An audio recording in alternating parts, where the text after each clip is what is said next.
Welcome, everybody, to the Raad Life, the only talk radio show that takes you along with host and age explorer Rod Gantos on his continuing journey of discovery into life's challenges, opportunities, options, and all the latest and greatest things that come with getting older.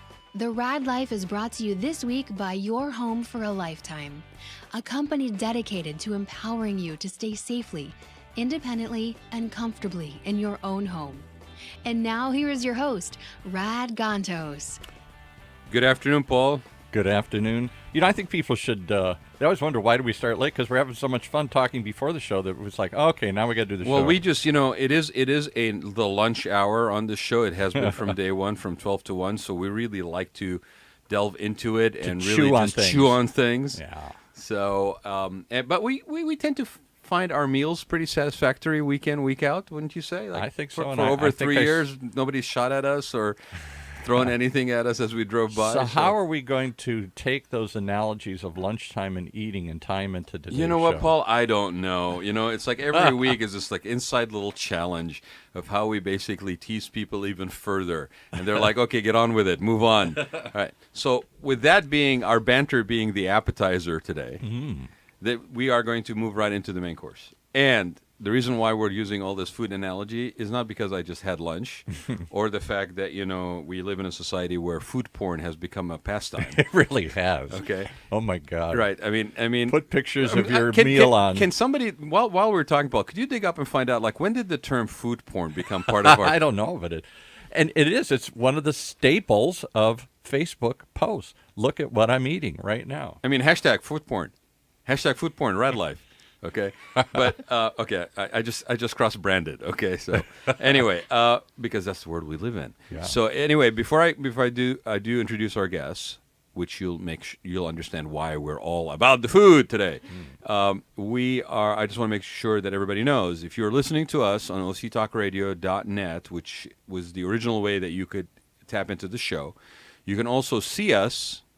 I apologize for our with pictures of food. With pictures of food. No, we don't. And I didn't bring you lunch, so that's Greg's show. But you can also watch us on OC Talk Radio's YouTube channel. You can watch us on OC Talk Radio on Facebook and also on the Raad Life page on Facebook. And then if you are, I don't know, because you have other things supposedly to do in this hour, and you missed the show, we will then share a link and we will hound you until you watch the show. So, without further ado, I would like to introduce my guest. What is a do? A do? A deer? A female deer? Without further ado. I don't want any ado. Go You ahead. don't want any ado? Okay, so no mountain ado for you. The lady that was here the last time your show gave us a do, what was it, do scent or something? Duty, whatever scent. It was like a potpourri spray for bathrooms. Okay, you're in a public but we're about to begin the meal, not the after meal. Okay, right. So let's go back to the appetizing part of the show. We digress. Okay, we always do. My guest today is a lady by the name of Mary Bowers that I had the pleasure of meeting accidentally, and I am always open to happy accidents and interacting with people. And I think so. Would you run into the back of her car? Or something? No, I didn't. That wasn't that kind of. It was a happy accident. Happy accident. Okay. Right. We actually met through a friend at the Center Club, plug for the Center Club here in Orange County, next to the Performing Arts Center. Great folks. And General Manager Shaheen there, call out for him. We will have him on one of our shows in the upcoming weeks. I met her. We started talking, and what immediately got my attention is I'm like, hi, because we are in California. So after you ask what the person drives, you ask them what they do. Right. It's like, what do you do? What do you drive? Where do you live? Okay, I can talk to you, right? But you're part of my tribe. Basically, I don't think we even got to the what do you drive. I think it was like, whoa, hi, what do you do? And she goes, Mary, introduce yourself and tell people what do you do. I'm a world-ranked competitive eater. What? What? And I was just thinking. I was looking for that authentic response. That's why I didn't tell him what. When I was a kid, there used to be, what's my line? Go Google it. And it was a show where somebody would come in and celebrities would try and guess what they do. And I don't know why I was thinking of that this morning. She came in because I did not know what you did. And I'm thinking, I wonder what she does. I wonder where this goes. 'Cause I knew the tagline had something to do with food. You're a professional. So do you go to these eating competitions? So hold on. Who's the kid, Joey? Somebody that eats all the hot dogs? Slow your roll. Okay. All right. So Mary is a competitive ranked no less, world-class eater. And what do you eat? And you woke up one morning and said, I'm going to be that. No, I woke up one morning and thought I'm going to paint a garden gnome. I had no garden. I had a small patio at my apartment. Okay. And so I thought, what am I going to do with a gnome? That's stupid. But by about noon, I couldn't shake the feeling. So I was on my way to one of those paint your own pottery places. And I thought, okay, well, we'll just box it up, send it to Mom. She'll be happy. And on the way there, I passed a deli. There was a sign that said hot dog eating contest. I went in thinking they'd hand me a flyer saying come watch, and they handed me an entry form for the very last And spot. a bib and said go. And when was this? This was 2011, so I've been at this about 7 years. And See, locally? I know something where about was this. Hold on a second. All right. Where was this? It was right here in Orange County. Ah, okay. A career is born in Orange Career County. is born. Little did I know that Takiro Kobayashi was the headliner for the finals. Yeah, right. Because So- Kobayashi and who's the other kid? Joey somebody? Joey Chestnut. Joey Joey And for those who don't Chestnut. know that are listening, Yes. They're the world champ hot dog eaters, right? So Kobayashi was coming out of Major League Eating right around the same time that I went in. So Major I am League one of Eating. the very few remaining eaters who have eaten with both Major League Eating and Kobayashi. I think he kind of set the pace for what the sport would become, but there are several others who have accomplished some pretty great things. And they since both then. started at what? Nathan's, the famous Nathan's in Coney Nathan. Island? Yes. Yes. and what was that? Was Now it's on that was it ESPN at and everything. Nathan's the competition that you were in? No, that one was one of the few before I signed with the league. About 6 months after I did that contest with Kobayashi, got a call from Major League Eating Major League asking Eating. if I would like to MLE. try to qualify for the Nathan's contest. Been there to New York on the 4th of July 6 times since. Did you ever go? That's pretty amazing. The reason I know this, a friend of mine used to own a place called the Derby in Mission Viejo, and he brought out, it was either Kobayashi or Joey, for their hot dog Yeah, eating that competition. was the one. That was definitely Kobayashi. Yeah, right. So that was 2011. Did you ever get the gnome, by the way? I did not get the gnome. No, so I have to apologize to my mom. No gnome Never for made Mom. it into the box. I never painted the gnome. You know, people get distracted by food all the time. They Here's do. a perfect example. Now, do you just it's more than hot dogs, there's categories, right? So there are people that only eat chicken wings, or people that only eat hot dogs is the one I think most people know about. It's one on ESPN. Well, I want to know how an accidental, here's the form you fill out, you sit down, and you start doing this for the first time, not even going out to look for that opportunity, then leads to you basically saying, oh, I'm going to do this enough to where Major League Eating actually calls you. So what happened between that initial hi, oh, I'll fill out this form, to getting that call? What got you? What got to you to where you're like, oh, this is interesting, I want to do this? Like, what triggered for you? So on the surface, it looks like just an on-the-whim sort of decision, but I had this whole rational assessment going into that first contest of, one, I haven't had dinner yet, so my dinner will That's at really the good very least motivation, be yeah. free. Yes. It takes the same amount of time to sit on the sidelines as it does to be in the contest Good and point. play the game, which I think applies to a lot of different things in Yeah, life. Right. You can watch or you can participate. It's the same amount of time. Right. You make sure that you have a seat at the table, quote unquote. Right. And then I also, one of the best pieces of advice that I've ever received is that it is better to be 100% wrong than 50% right. Wow, that's a good So one. I figured out, you know what? If I'm going to do this, I'm going to give 100% and see what happens. And what were you doing before the gnome and before this? Like, what was your? Did you have a career path? She's Did you waiting for pursue inspiration. Were you waiting for an inspiration? Sitting at home waiting for inspiration to strike. So I've been doing some modeling for some local fashion designers. I also studied architecture and had been doing some design work. So You can work with Rod there. after- He does yeah, design work. Yeah. Yeah, So that's interesting. And then from that, this thing presented itself, this thing presented and itself. you're like, ooh. And I would describe it as lightning strikes the lottery winner kind of circumstances, because even when I talk to crowds, when I talk to fans, and I'm asked, how does one become a competitive eater? How does somebody do something like this? I tell them I don't know if I could replicate everything that's happened, even if I had to do it again myself. So just the sequence of events. I still go back to my other question. So how many different categories of professional eaters are there? Hot dog. Nathan started this thing. It's now on ESPN. It's got nationwide, worldwide attention, particularly when this kid Kobayashi came over from Japan and stunned everybody, this little skinny kid, and jammed, I don't know how many hot dogs in his mouth in so many minutes. But now it's gone to other foods, right? Yeah, so there's different categories of foods, but typically if you're a ranked eater, you're competing in several categories. You're probably not just sticking to one type of food. So there's anything that's deep fried and probably not the healthiest for you. We'll have a contest for that. We just did a taco eating contest last week. I cleared out 14 tacos in 8 minutes. Wow. So what other kinds of foods do they compete on? Give me a handful of them. So there's chicken wings, ice cream. Donuts. Donuts were kind of a killer. Let's see. Coming up, there's poutine in Canada next weekend. I don't even know what poutine is. Poutine is delicious food, and I can see why it's Canadian, because it's like cold weather, post-game kind of food. So it's fries covered with gravy and cheese curds, and it's delicious. Okay.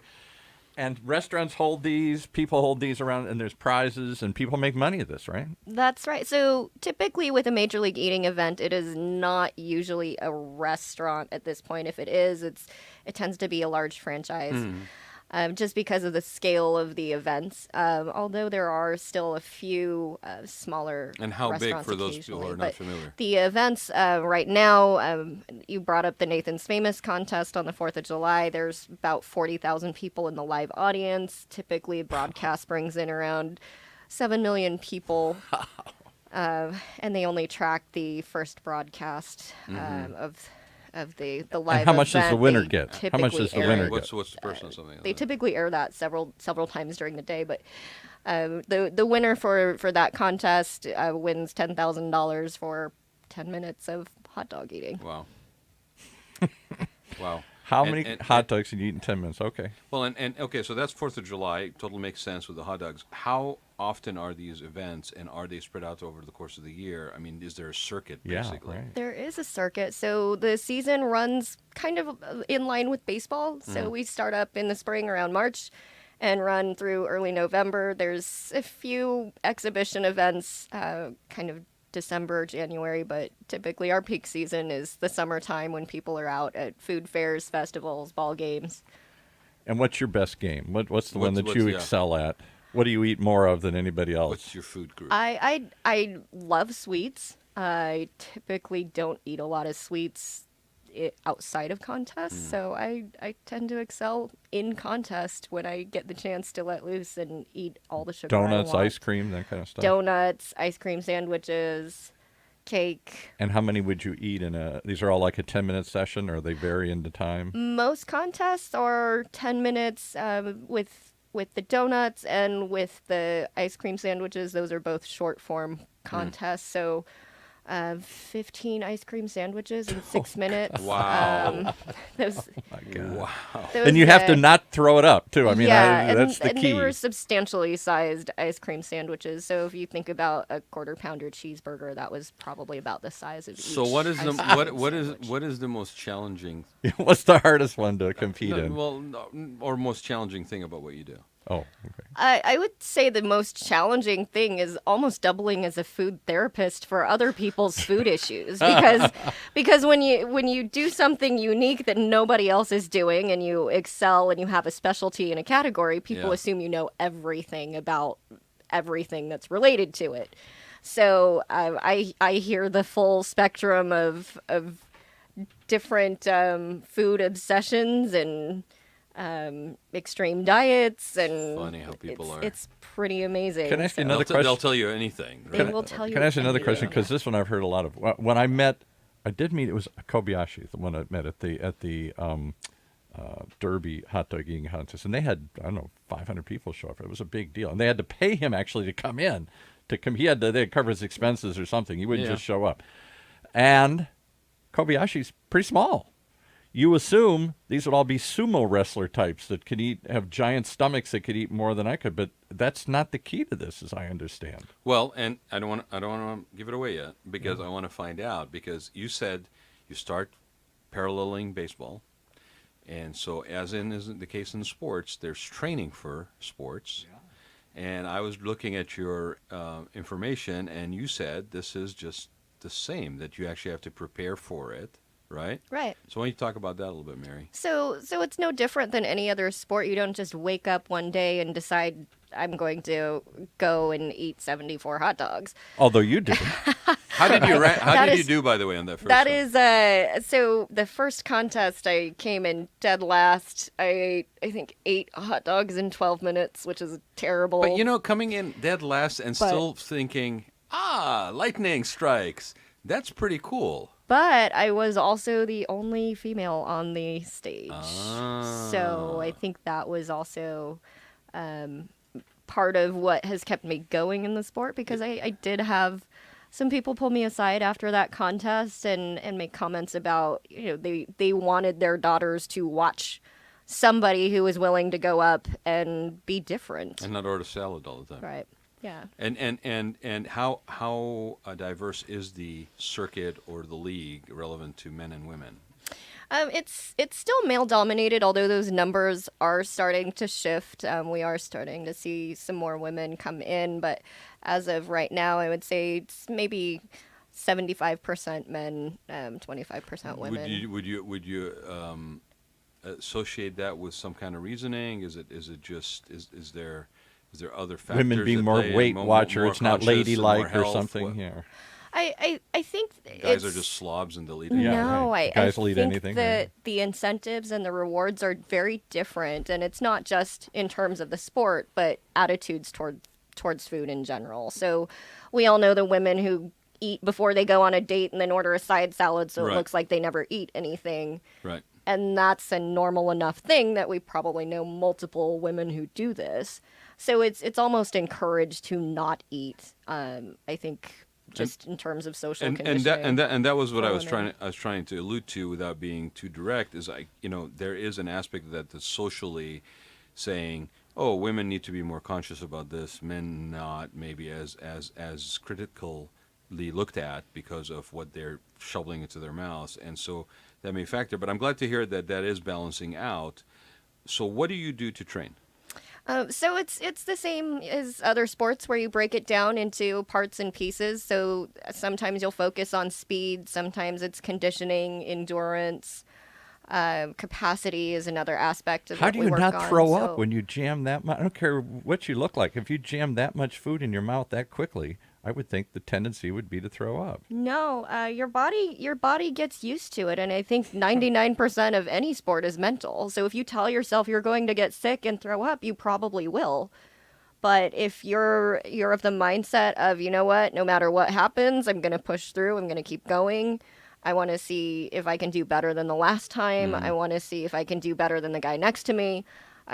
You'd be surprised what you can accomplish. What was the last competition that you partake in? I did a contest last Thursday in Santa Monica. It was a taco eating contest. Okay, and what did you do to train for that, or to prepare for that, I should say? So on that one, tacos are a little challenging to prepare for because the spice palette is different for every taco. I mean, there's a wide range of size and quality and just flavor for tacos. Are you told in advance what you're going to basically be? So we knew that we would be eating carnitas tacos with some salsa, cilantro, a little bit of onion on a corn tortilla. But even that, I mean, there's just so many different variations of how to do that. So I didn't get to taste one of the contest tacos until the morning of the contest. So that one's a little bit harder to prepare for under those circumstances, but every other competitor had the same conditions. So that everybody had walked into it with the same thing. What is one that's easier to prepare for? Hot dogs and chicken wings tend to be easier, just because there's just a more consistent product in terms of they're all the same. How they're prepared. They're all the same. So you've got a hot dog or chicken wing competition coming up. how much in advance do you start preparing for it? So I'll generally start preparing.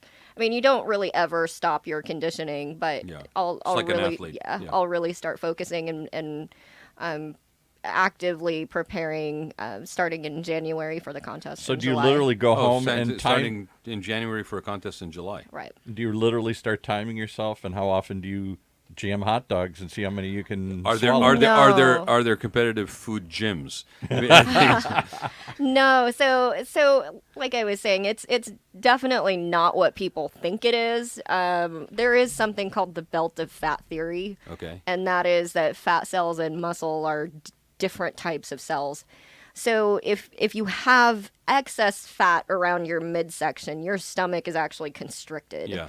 So you can't expand as much to hold the food that you need to, which is why most competitive eaters are pretty lean. And I would say that assuming that they're large, They're is maximizing probably, their capacity. yeah, expecting to see some huge person makes walk perfect sense. out So I'm saying, is yeah, one it's of the the opposite. biggest You think if people are going to misconceptions. eat that much, they must be huge, and they're not. You're saying No. because the fat around, if you really are huge, that fat is restricting your stomach And from are you expanding. Right, doing so- this as individual training? Is this a where you have a training partner, somebody to spot you? I mean, I don't know. So how So variety of all yeah. of that? So it's a combination of all of it. Obviously, every person has to take the initiative on themselves to get better at the game. But we all talk to each other outside of the contests and kind of give each other tips and pointers. Do you try and psych each other So- out? And Not until just before the contest.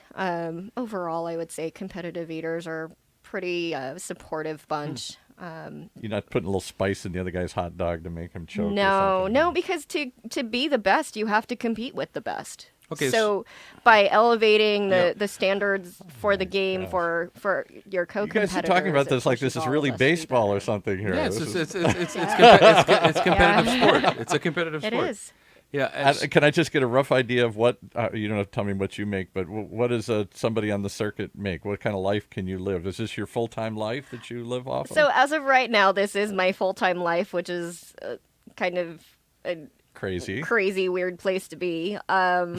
But but the range of what people earn is pretty large. Give Because me just some ballpark ideas. I mean, it can- I'm not talking about the top two, but just Yeah, as it an can average range- competitor, if I want to go into this, what could I expect to make if I I'm think good? the average competitor who's like middle of the rankings is probably pulling in around $30,000 to $40,000 a year. And if you're top of the tier, what do you make? Top of the tier is pretty limitless in terms of what the earnings can be. Well, because you get but endorsements, yeah, you got appearances, you I got mean, can you make $1 cross-marketing. million being a hot dog eater? Yes. Yeah. You can make $1 million. Yeah, I Eating wouldn't hot say dogs. just eating hot dogs. I mean, there's a lot of other You gotta work that goes into it. It's just like Rod was saying, it's the endorsements, it's the product Yeah. development, it's the social media placements. It's a whole bunch of So other the hot dog stuff company that hires you goes to endorse with their it. hot So, dogs then or something? It's not just the hot dogs. I mean, there's The ice there's cream, the a wide wings. wide range. Oh yeah, I of mean, things.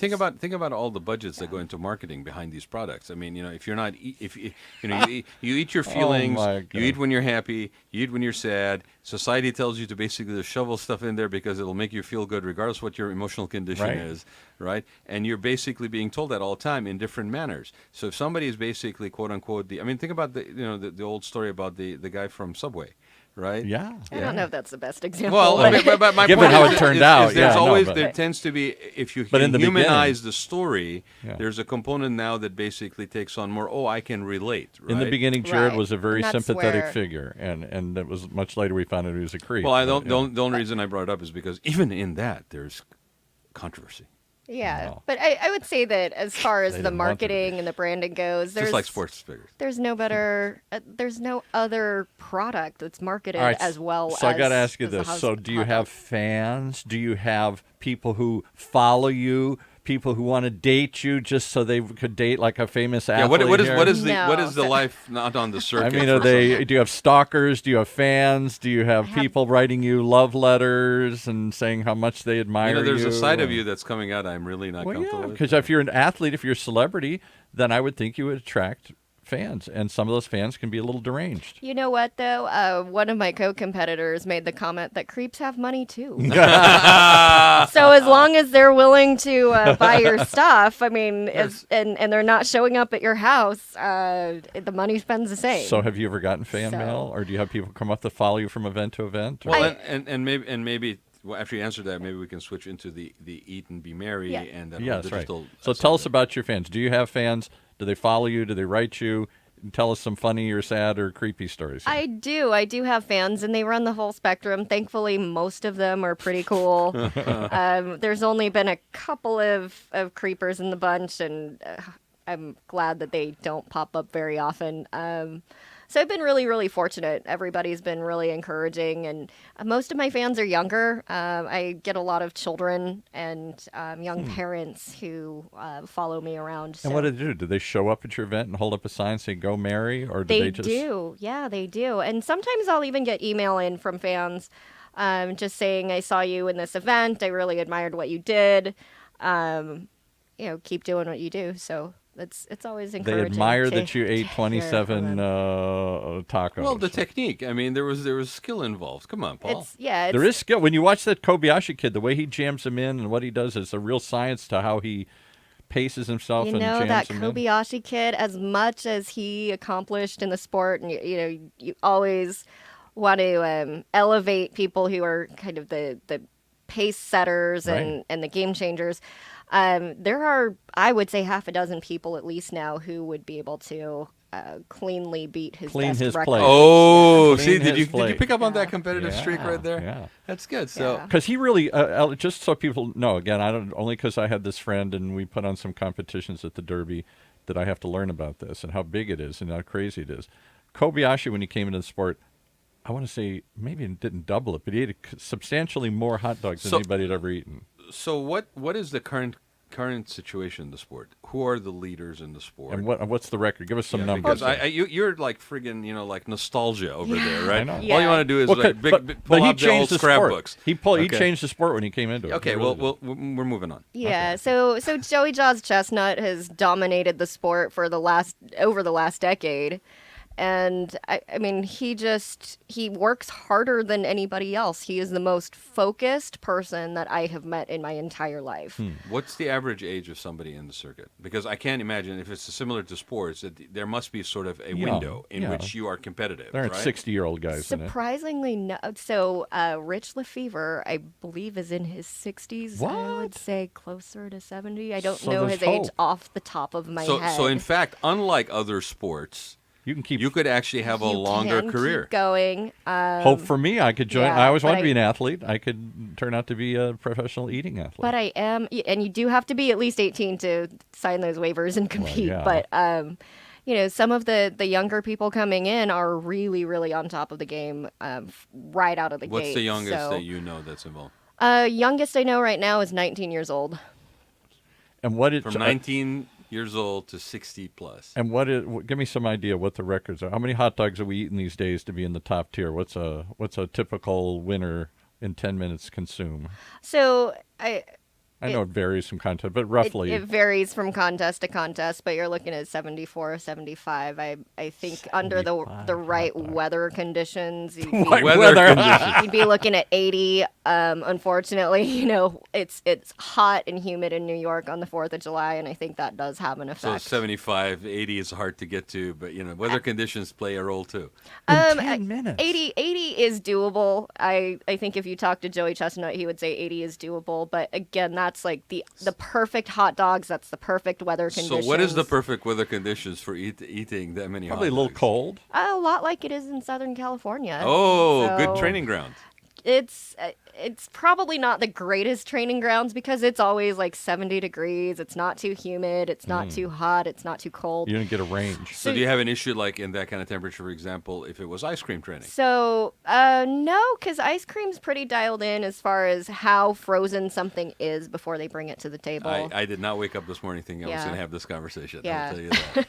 But, the extreme heat, the extreme cold can be really challenging because if you're eating at speed, your body heats up anyways, just because it's physical exertion and the adrenaline kicks in. And So that's where the temperature plays a role. It's your physical reaction to the weather conditions. It can change the properties of the food too. So humidity can change the the consistency, dryness, and whatever. the dryness. It makes it. Extreme cold can be really hard too. That contest in Canada that I just mentioned, the first time that I did that, I ran into some trouble because it was so cold outside that my hands had no grip. I mean, they were not moving as quickly as they normally do because it was so cold.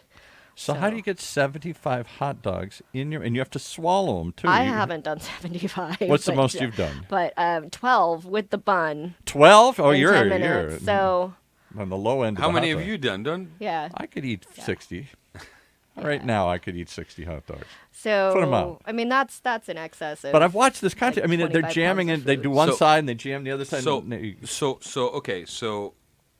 Paul touched on it a little bit, right? So what do you do? I mean, obviously, and you even touched on it. Like, there's another side to this.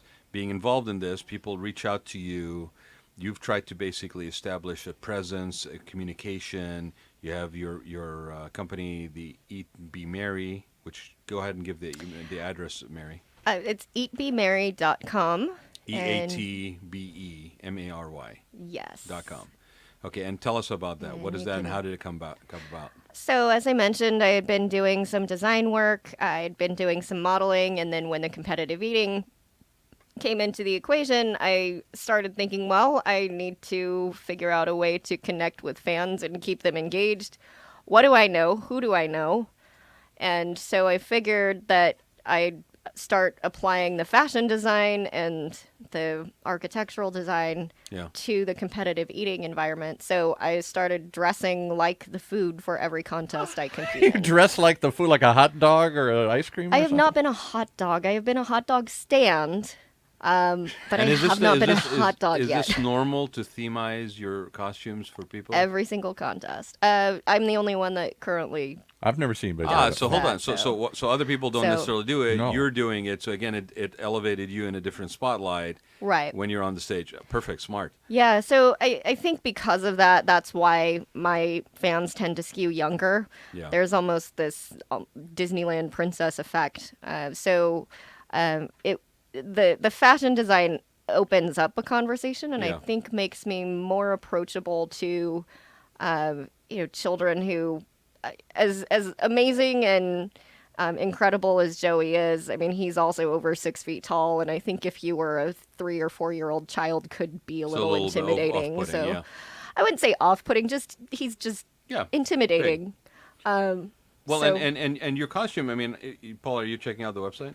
Is that what you're doing? Okay. For anybody who is in front of the computer, go check it out. Your stuff is actually very nice. I mean, it's really well done, and it does. I can see where you would say it has sort of a Disney-esque. I'm not pulling up. What is it? What's the website again? EatBeMerry.com. Oh, Mary, and you can M-A-R-Y. also follow me on social media at EatBeMerry. So Facebook, Instagram. So they're good. They're really nice costumes. I mean, I was like impressed. It was like because I just did an OC Fashion Week, and I'm thinking this is actually pretty cool. There's some nice skill in the actual costuming. This is and then we're coming up on Halloween, and I'm thinking these are really, really good. So do you have any of your fans that are basically like where can I get this from? Yeah, Does it open another door kind of for custom work? So it has opened the door for custom work. So that's been a really great opportunity. I mean, Major League Eating has opened so many opportunities and so many doors for me in ways that are not necessarily let me follow up on directly connected. I'm trying to look at your hand. I don't see a wedding ring on it, so I'm assuming that you're single. And how has this affected your dating life, social life? Are you so busy I can't date? Are you dating within the community because that's who you're hanging out with? Or do you have a partner outside? Do you bring your work home with you? Yeah, and your partner says, "Hey, wow, this is great." I do bring work home with me, so that can be interesting. But I've found that it has affected my dating life, but in not the way that I would like it to go. It's more like guys hear it and they think it's cool. Oh, you do these contests. That's amazing. That's awesome. And then I get invited to go hiking. I get invited to go biking. I get invited to go like bowling, maybe coffee if I'm lucky. Not dinner. So there's an Not dinner. Because they think you're going to eat the. What, do you think there's I'm an gonna intimidation factor? I think You're going to run the bill up. They yeah. think I'm going to run up the bill. Yeah. You're going to burn through my weekly allotment here. Yeah. Oh my God, I'm taking her to dinner. I mean, you know, That's crazy, guys yeah. pride themselves on certain things. One of them is basically eating heartily, and I think, you know, if somebody's sitting across the table from you and you are not comfortable in your own eating habits, would you feel intimidated because the person across the table chick's is eating going more to eat than you you literally are under the table? Well, I think like the gold standard for dinner too is the steak and lobster dinner. Yeah. Right. And the world record in lobsters, I think, is like 54 million Oh my lobsters goodness! in 12 minutes. You break the bank on Very that one. appropriate statistics in October in California, since it is lobster season. Yeah, set by 50 Sonia Thomas. So 50 female. lobsters. What? Think Who of like said the lobster? 54. And if you think about, you know, a lobster dinner goes for what, $50 a piece? Yeah. That's a Extrapolate lot. that out. Of, So I That's a do very not affluent get- competition. Lot of I dough. don't get invited to dinner. That's funny. So go back to And what do you- some of the other stuff that's from your website and from interacting with people that you have felt has been fulfilling, like Fulfilling yes, again. in an unexpected way. Let me finish it, okay? Fulfilling in an unexpected way, like where you maybe interacted with somebody and you felt that, you know, they were dealing with something, a crisis, and you were able to be there. Was that aspect of it also part of what the experience has been for you? Yeah, and I think that's the one thing that I just was not ever prepared for. And even though I've been doing this for several years now, whenever a fan approaches with a really heartfelt story, it's not something that I feel I'll ever adequately be prepared to Deal with? address, because, you know, life is just so different for everybody. And I think the thing that they're really looking for is just a human connection that's genuine and real. And so I take it as a huge compliment that people have been so willing to share their lives. But I think one of the best examples was probably one of my worst moments in the sport. So I went into a competition. I was projected to win. I didn't win. I lost. I lost badly. So I went back to my hotel feeling sorry for myself. I was sitting at the hotel bar, and there was a woman who walked in with her husband. She started jumping up and down, almost crying, and she's screaming, "You're her, you're her, you're her." And I was thinking, I'm not the her you're thinking of, I'm pretty sure. And she pulled up her phone, she pulled up a YouTube video of my very first contest, started playing it for her husband, and she said, "This is her." And I said, "Oh, yeah, I guess I am her." And she looked at me and she said, "This is what I watched. You were terrible in that contest." And she's pointing at the video and she's like, "You were terrible. You were awful. You came in last." I'm like, "Lady, this is really not the right conversation I Yeah, need thanks. right at this moment." Right. And she said, "This is what I watch. This is my thing. I always watch this whenever I feel like I can't keep going." Oh. Because she said, "You looked like you were having an amazing time and you did not give up. You didn't quit." So I think that was probably one of the most humbling moments. As the website says, Well, it got you out of your mind, right? Because it got me out of my head, but I Right. think it also really allowed me to understand that, yeah, it's really great to do well, and it's wonderful to have fans to be excited when you do well. But it's also very human to have moments when you don't do well. And there's always somebody, no matter how successful you are, or if you're just having a really, really hard time, there's always somebody who can relate to that experience. as the website says, it just gets butter. Life is what you bake of it. And that's the website. You finally found the website. Found the website. And give It's people very, give people very clever, very cute. You really should check it out. It's very cute sayings, stuff. Give people the domain again. It is eat, E-A-T-B-B-E, Mary, eatbemary.com, M-A-R-Y, eatbemary.com. And she's got on here events she's coming up. She's got some very clever pictures of her. Are those costumes not like top notch? Really cute, well done Seriously, website. right? I mean, Disney. You Thank should you. check this thing out. Okay, place orders. Recipes, things you like, other sorts of quote, inspirational things. No, because I you think there should be a food princess There should be a Yeah. food There should princess. be a Isn't it food time? princess. Isn't it It's time? time where for body a- image wasn't like one way. There is. Well, and I'll tell you why I'm harping on this as far as the quality of something like this, because to me, your ingrained need or DNA of creatively expressing comes out through that. When I look at that Right. website, I look at that Very playful, creative, playful yeah. language. Paul said creative. Creative, very creative website. The outfits, the way you're positioning yourself in a competitive circuit. Okay, that DNA component that is creative expression comes through. It's very fun. Thank It's you. very clever. And Thank it you. really dials in directly to the Yeah. brand. You are your brand, and this is basically, and you're having fun doing it because it's feeding that side of you. It's a little bit silly. Right? You poke fun a little Thank bit you. at it and everything here. Yeah, But I it's mean, not hokey. Like I looked at No. that, and I was like, my first impression was, and then I started looking more and more, and it actually there's substance to it. I mean, I hate to use the pun, but there's steak and not the just bun. sizzle. The bun. Okay. Don't use the pun. The bun. But so what are you excited about, Mary? Where's this? I mean, we talked about the fact that how long could you possibly do this, and you just said you could probably do this endlessly, kind of, right? You may not want to, whatever. But what are you excited about? Because you've been doing it since 2011. Mm-hmm. Here we are, almost a decade. So what are you excited about? So Looking forward. I think in those fan conversations and interactions, I have realized that I don't have the option to be ignorant about food.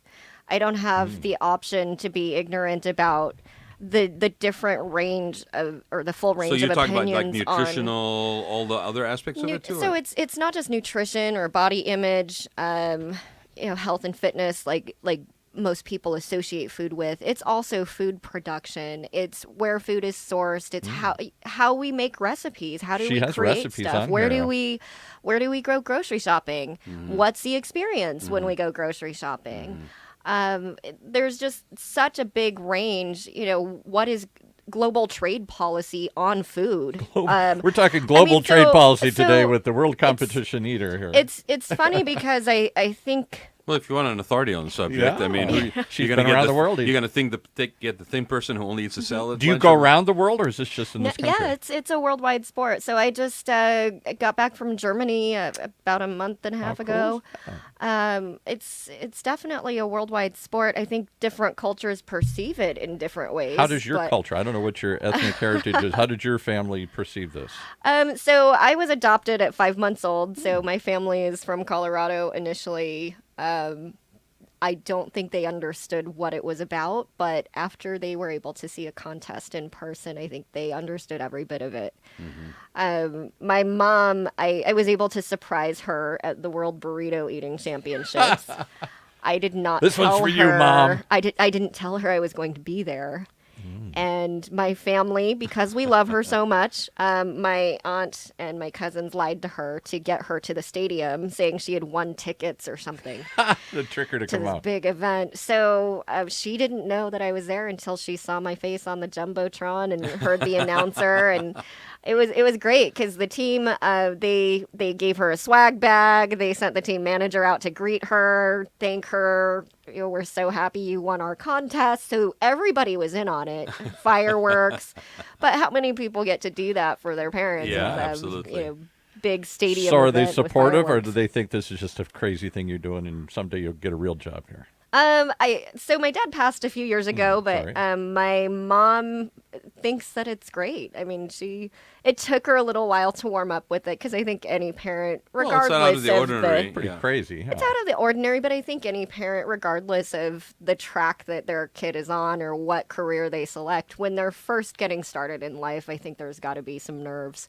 Oh yeah. So concerns, worries, you're not going to Yeah. do it, and then somebody's actually, oh my God, it was bad enough you were basically going after architecture. I mean, you're just pursuing a path less traveled, and now you've abandoned that solid foundation of a business future, and you're now gone into competitive eating. I mean, it's like, can you build, excuse the pun, a career on competitive eating? Obviously, you have. So. Again, what is it that you're looking forward to? Like, I mean, do you see yourself doing this in the same way? Obviously, it has opened up other doors. You're You going to don't hold know your what's own gonna happen. competition. You're going to do other sorts. You want to get into other food areas. Or I even, don't I know. mean, when you were talking about, like sourcing of food, recipes, all this stuff. Yeah, I mean, I so can I'd think really like to get into food advocacy and policy development, just because it's something that affects phenomenal. It affects everything that we do in the sport. Phenomenal.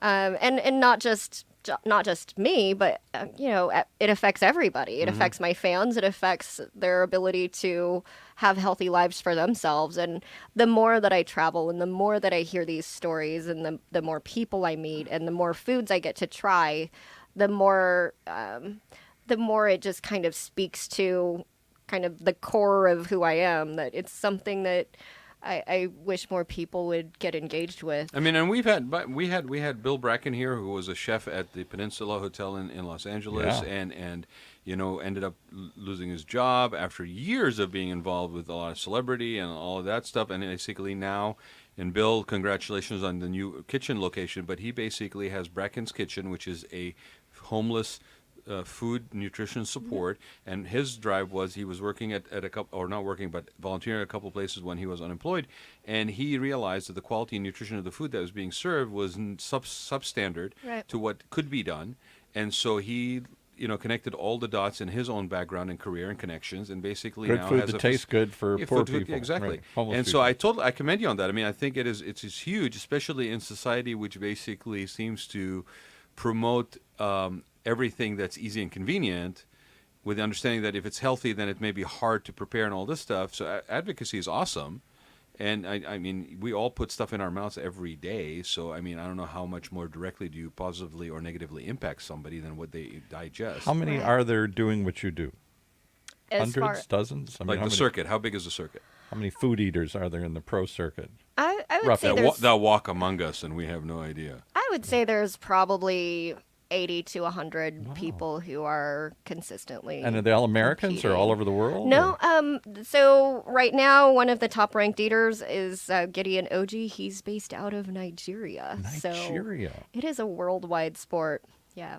How do you get into? So how does the United States compete? Like how big a presence do we have? Are we kicking the rest of the world? Come on. So yeah, it's definitely I think it's the biggest event in all of the sport is the 4th of July. So it's definitely known as an American thing.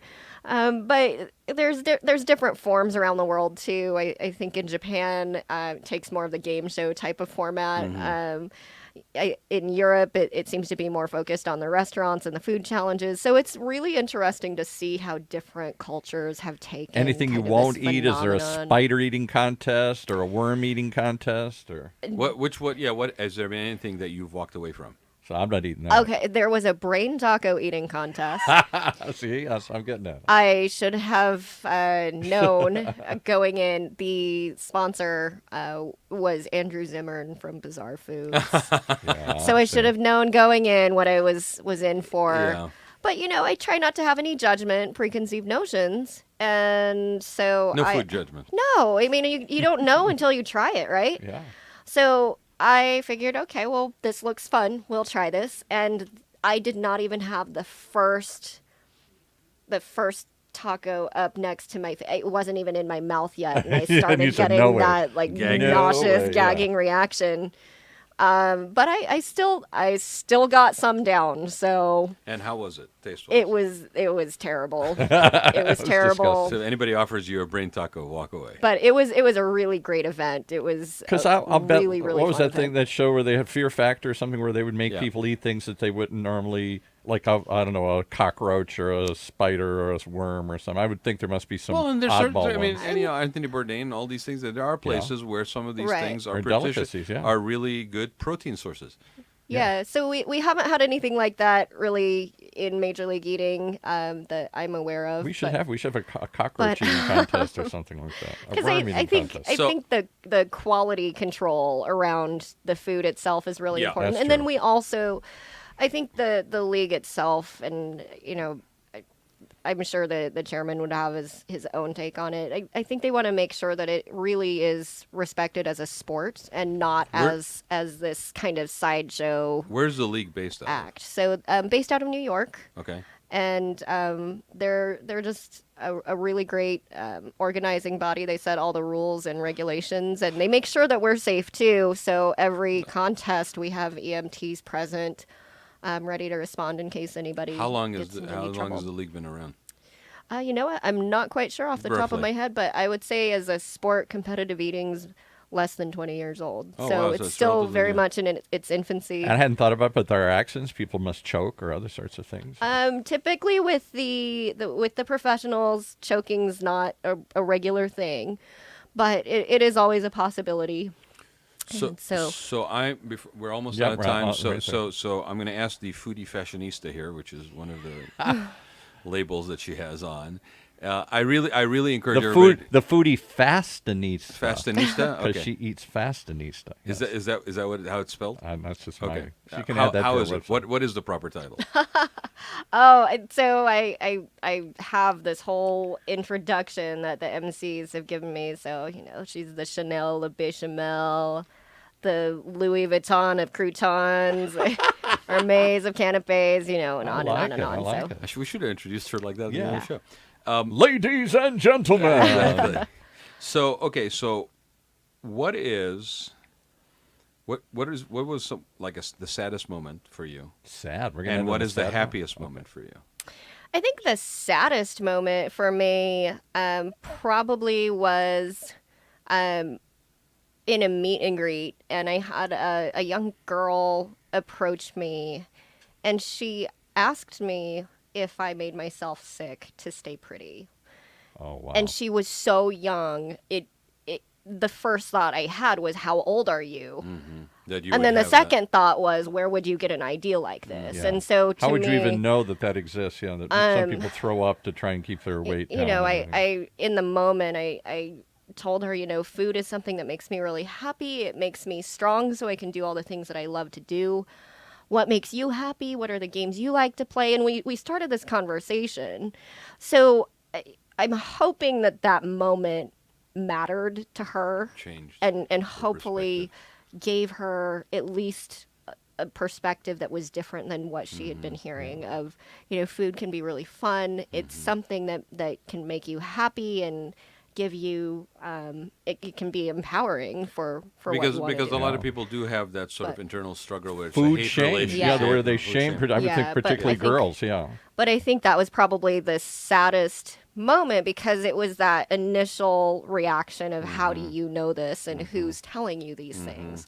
Or are you just picking up on these things in society at large? But in either case, it's a sad reaction to Right. to somebody who's that young, basically having that predisposition. Right, but the Food's happiest... supposed to be fun, not negative, Yeah. and there's so much around it, particularly. And thank in you our for society. sharing that because I Yeah. think it's important. You're like, oh, sad moment. Yes, I think we need to talk about Yeah, everything. but I think what's the happiest? The happiest moment, I think, is also on the flip side of that is knowing that, yeah, in that same moment, we were able to have this conversation about, okay, how can we think about this differently?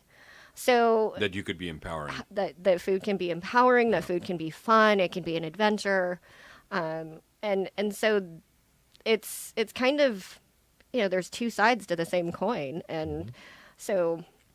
Bitter and sweet. Yeah, so I'm not okay with just sitting in sadness. I think it's something that should be acknowledged. It's something we need to address just at large, but I'm not satisfied just What sitting there with percentage that, of so professional leaders are women? Would you say? Just give me a rough. I'd say idea. like 25% at this point. So maybe a quarter. So Okay. that's decent. so And so are there like food babes that have like posters and show up in bikinis? Like No. food groupies. or I'm No. saying the play to the male audience and try and No. be food babes and no, and I think this is prance around. part of you the know. frustration that a lot of competitors have, and it's not just the women, it's the men too, is that, you know, the women train, they work just as hard to earn that spot at the table as the Right. men do. Mhm. And then to be, you know, treated differently based on appearance and diminished, and all of that training that you did, all of the hard Very- work, very- all of the struggle. Because look how I'm not trying to get too social here at a moment of Me Too. No, but it's a moment, very so- it's very Yeah, timely. exactly. It's very timely. Women are objectified, and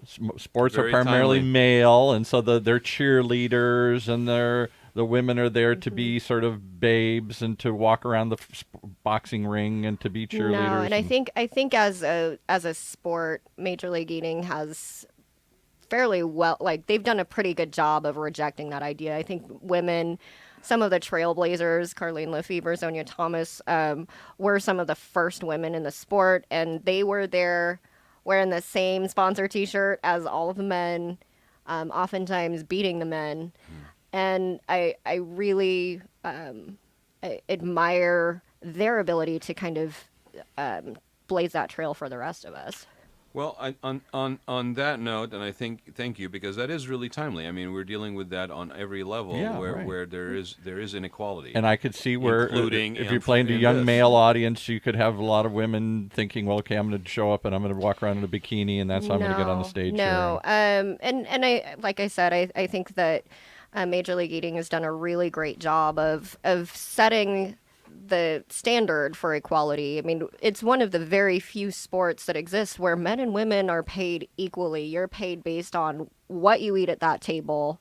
Men and women are in the same field together. And there's probably no physical limitation. I mean, obviously, a male tennis player can hit the ball harder than a female tennis player can, or baseball. Again, generalizations, Paul. I mean, I think this is the basic problem, is that we look at these things and we look for reasons to basically differentiate, right, rather than basically just evaluate everybody regardless of gender, ethnicity, whatever you want to basically use as a differentiator, looking at their capabilities, on their merit, on the excellence that they bring, and you know, hard work is hard work, persistence is persistence. I'm just saying, there's some sports that men and women, because men can get bigger and whatever, can compete in a different level, and it's hard to have equal competitions. But this is one there is no. You're perpetuating an underlying problem. You can use that same rationale to justify inequality of behavior based on sensitivity when it comes to military, when it comes to being of service in one way or the other. I think the basic problem is that we even allow ourselves to go down that path.